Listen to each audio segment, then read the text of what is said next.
भगवान की बातें इस YouTube चैनल पर हम पिछले 40-41 एपिसोड्स से अष्टावक्र गीता को समझने का प्रयास कर रहे हैं। इस ग्रंथ की कठिन शैली को हम सरल शब्दों में प्रस्तुत करने की कोशिश कर रहे हैं।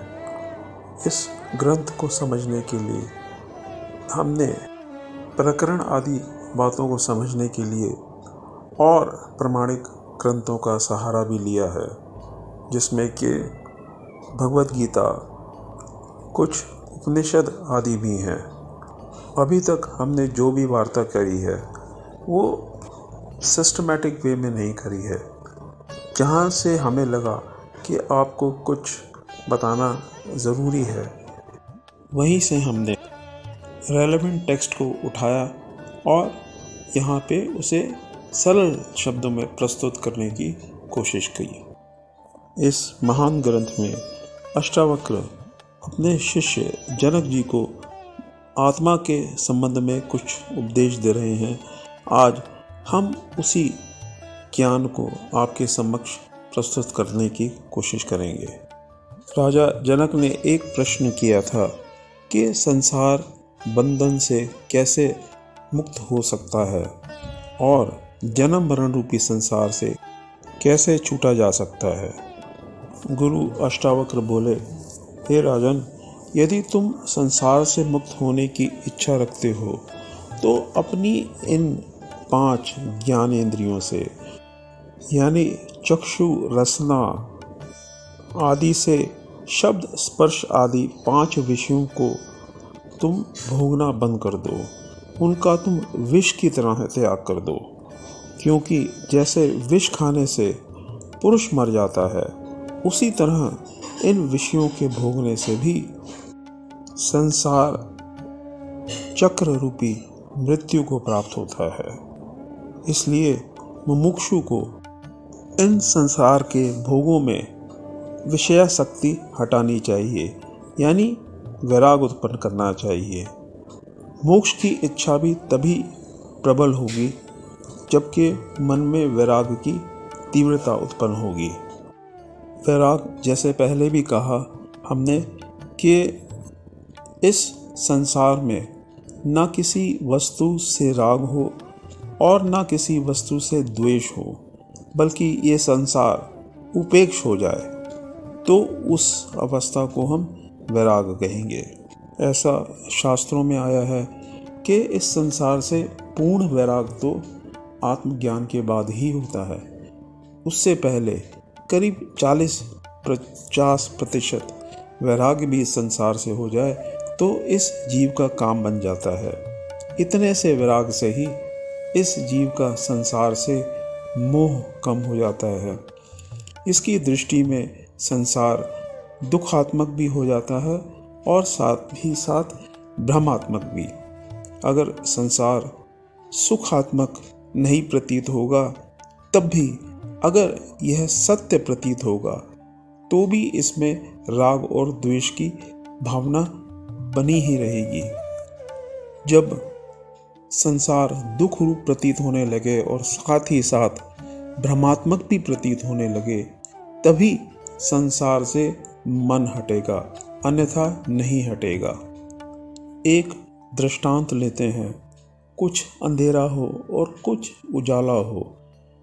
आप कमरे में जाएं और सामने एक रस्सी पड़ी हो, लेकिन आप उसे ठीक से देख ना पाएं और आपको भ्रमवश वो सांप दिखाई दे, तो आप डर के मारे उस कमरे से बाहर आ जाएंगे।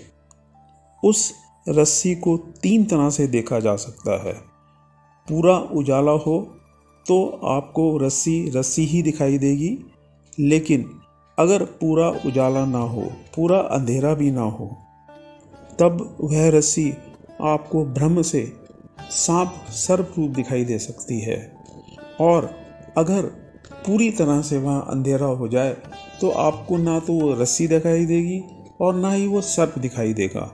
यानी एक रस्सी को लेके 3 दृष्टियाँ हो गई। अगर आपने पूरे उजाले में रस्सी देख ली, तब तो कोई डर की, किसी मिथ्या ज्ञान की बात ही कोई नहीं। लेकिन अगर आपने कम रोशनी में दूर से उसे सांप समझ लिया तो वो आपको बह देगा, आपके दुख का कारण बनेगा और आप उस कमरे में नहीं जा पाएंगे। और कोई उस रस्सी को जला दे, वहाँ से हटा दे, तो आपको रस्सी और सांप तो वहाँ दिखाई नहीं देगा, लेकिन जो आपको सर्प का भ्रम उस रस्सी में दिखाई दे रहा था वो भ्रम जाएगा नहीं। वो आपके अंदर मन में बैठ जाएगा कि यहाँ पे इस कमरे में कोई सर्प था। यानी कि वो भ्रमात्मक ज्ञान रस्सी के ना रहने पर भी आपके मन में बना रहेगा। कोई आपको ये बताए कि वहाँ रस्सी है, सर्प नाम की कोई चीज़ नहीं है, तुम्हें भ्रम हुआ है, तब भी आप उस हितैषी की बातों को पूरी तरह से विश्वास नहीं करोगे। आपका विश्वास तभी दृढ़ होगा कि वहाँ रस्सी है। ये विश्वास तभी दृढ़ होगा जब आप खुद जाके लाइट जला के पूरी रोशनी में यह निश्चित नहीं कर लेते कि वाकई में ही वहाँ रस्सी है, सांप नाम की कोई चीज़ नहीं है। इसी तरह से जब रेत में धूप में दूर से जल की किरणें दिखाई देती हैं तो वास्तव में आप अगर प्यासे हैं तो उस जल की प्राप्ति के लिए दौड़ लगाओगे, उस पानी को प्राप्त करने की कोशिश करोगे।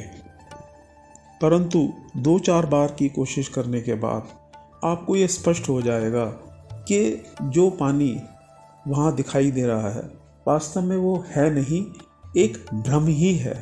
तब आपकी आसक्ति उस पानी के माया जाल में नहीं फंसेगी।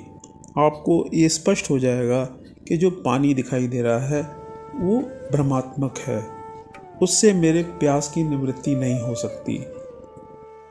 पहले एग्जाम्पल में जब हमें रस्सी में भ्रमात्मक सर्प प्रतीत हुआ तो हमें वहाँ मन में भय और द्वेष की उत्पत्ति हुई और हम उस स्थान को छोड़ के भाग आए।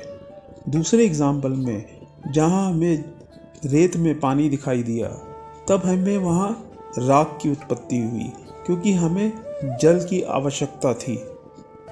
तो दोनों ही अवस्थाओं में जब हमने ब्रह्म का स्वरूप देख लिया, निराकरण कर लिया, जब हमें स्पष्ट हो गया कि भ्रमात्मक ना तो सर्प था, भ्रमात्मक ना तो पानी था, तो पहली एग्जाम्पल में हमारा द्वेष भी मिट गया और दूसरी एग्जाम्पल में हमारा राग भी मिट गया। यानी सर्प को लेकर ना तो द्वेष रहा और जल को लेके ना वहाँ राग रहा। इन दोनों विषयों के प्रति हमारा मन वैरागवान हो गया। अब हमारा मन इन दोनों विषयों में नहीं जाएगा क्योंकि हमें इन दोनों विषयों से कोई फ़ायदा नहीं हो रहा है और ना इनसे कोई नुकसान ही हो रहा है। ऐसे ही जब ये संसार भ्रमात्मक प्रतीत होने लगेगा तब हमारा मन इस संसार में जाएगा नहीं, ना रागवश और ना द्वेषवश।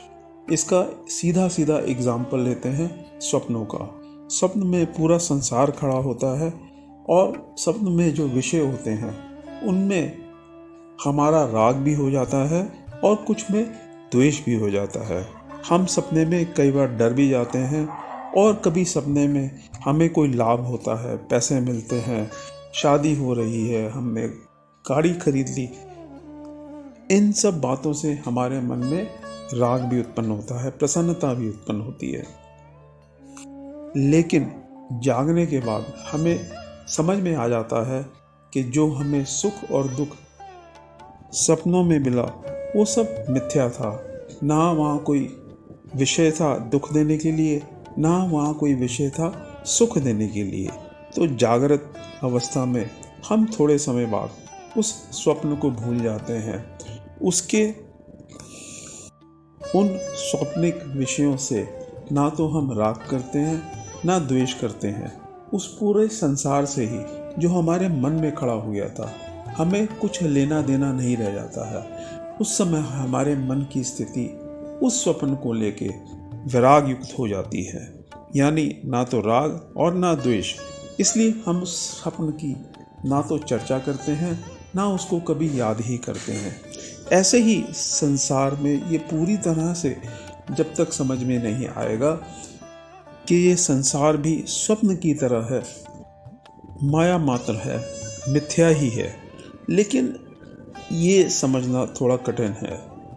जो संसार हमें सामने प्रत्यक्ष दिखाई दे रहा है, जो संसार हमें दुख और सुख प्रत्यक्षता ही दे रहा है, जिसमें हमें भोग विषय विलास मिलते रहते हैं और बिछड़ भी जाते हैं, ऐसे संसार को हम मिथ्या या ब्रह्म कैसे मान लें? ये एक गहन विषय है, परंतु जैसे 2 और 2 4 ही होते हैं, वैसे शास्त्रों का कथन कि ये संसार मिथ्या है पूर्ण तरह सत्य है। इसको समझने की ज़रूरत है। इसी विषय को अगले एपिसोड में हम फिर आगे बढ़ाएंगे। तब तक के लिए आपसे विदा लेते हैं। नमो नारायण।